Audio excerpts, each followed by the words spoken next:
For more on the state of the U.S. economy, we welcome back William Lee, Chief Economist at the Milken Institute. Good to see you, sir. You're smiling. Do you like these GDP numbers? I think the Fed is smiling because the impact of the tightening monetary policy is really taking effect. Usually the third revision of GDP is a real snoozer. No one really cares because it doesn't change that much. But this time, a lot of the downward revision has been caused by a downward revision in consumption. And that has been a main driver of the upward surge of excess demand that the Fed has been trying to control. So as far as the Fed's concerned, as far as monetary policy is concerned, and maybe even financial markets, we're starting to see the grips of tight policy take hold, which means it won't be long before the Fed will have finished its job as soon as it starts to see inflation signals start to stabilize. Right, and we had some other signals as well. We saw, I think it was yesterday, we saw consumer confidence near a 9-year low, I think it was.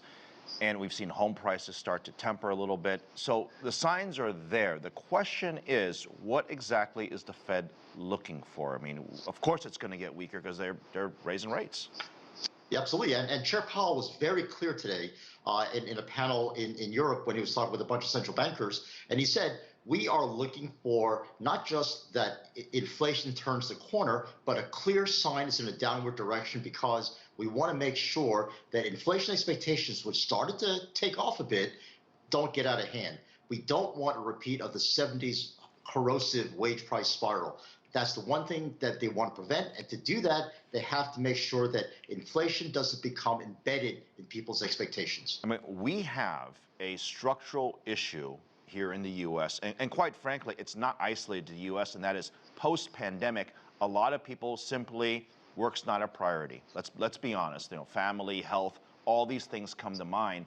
And every employer that we talk to can't find employees, whether it's the server at the restaurant or it's the mid-level executive at a tech firm. They can't find qualified people. So until that gets fixed, the Fed's always going to be behind the curve because there's a shortage of workers, isn't there?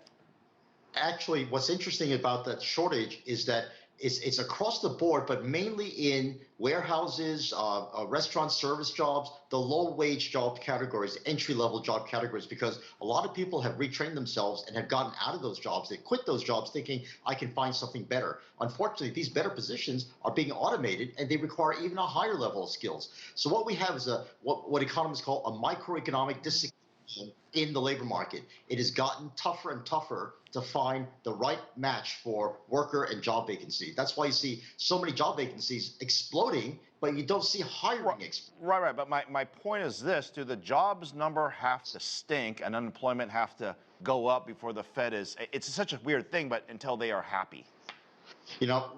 What you're talking about there is there's what the economists call the Phillips curve. The higher the rate of unemployment, the lower the pressure on wages and inflation. Well, that Phillips curve theory has been thrown out the door in the last 10 years. So any economist that guides himself by raising the unemployment rate to lower inflation is going to be misguided. What we have, the Fed has told us is, forget about this relationship. Just look at inflation and watch the numbers come down. When they come down, we're going to get happier. If they don't come down, we're going to keep tightening. Full stop. I'm bringing the curve back in.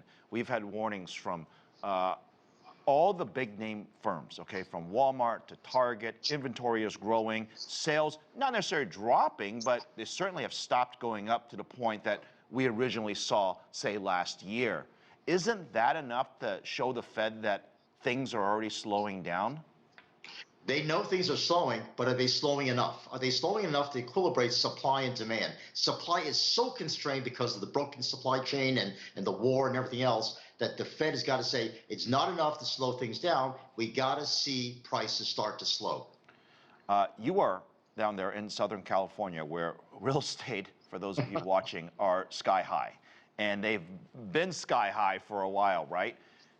Have you seen an impact to the experts that you're talking to, including yourself, on interest rates, mortgage rates that have doubled? That has to have an impact. When will we begin to see it? And I guess what does it look like at the end of the year? We're already seeing it, and because of the shortage and the absolute supply of housing relative to those who want to buy, the prices have still stayed up there. But what you see is a huge number of reduction in asking prices, that people who have put houses out for sale are completely shocked by the fact that there's no one coming to give them bids. The lady down the street has told me that she's a real estate agent. There are 13 people who came to her open house. Every one of them said the price is too high, the price is too high. She didn't get one offer. Or in some cases, they're all neighbors. Very quickly, what happens if, the U.S. is 50 states? What if some of the states we see a big slowdown and the other states we don't see a slowdown? Wouldn't that put the Fed in a real pickle? Not at all, because the Fed's job is to aggregate U.S. economy. It's the state government's job to deal with the unemployment that rises there, and the federal government to transfer money from the states that are doing well to the states that are not doing well. That's what's called the federal system. And so the fiscal policy is to redirect the money, the current supply of money, to where it's needed. And that's the job of fiscal policy. William Lee, great stuff from the Milken Institute, chief economist. Thank you very much. Thanks, man.